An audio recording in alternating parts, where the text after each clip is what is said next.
সে যদি তোমাকে অগ্নিতে ফেলে মারে, বিনা চেষ্টায় মরে যাব একেবারে।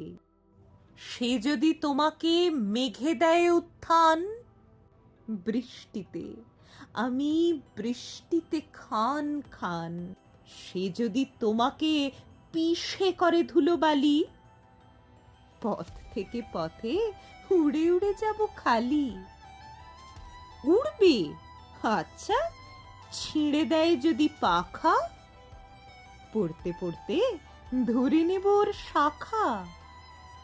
যদি শাখা থেকে নিচে ফেলে দেয় তোকে, কি আর করব, জড়িয়ে ধরবো ওকেই। বলো, কি বলবো? আদালত কিছু বলবে কি এরপরও? যাও, আজীবন অশান্তি ভোগ করো।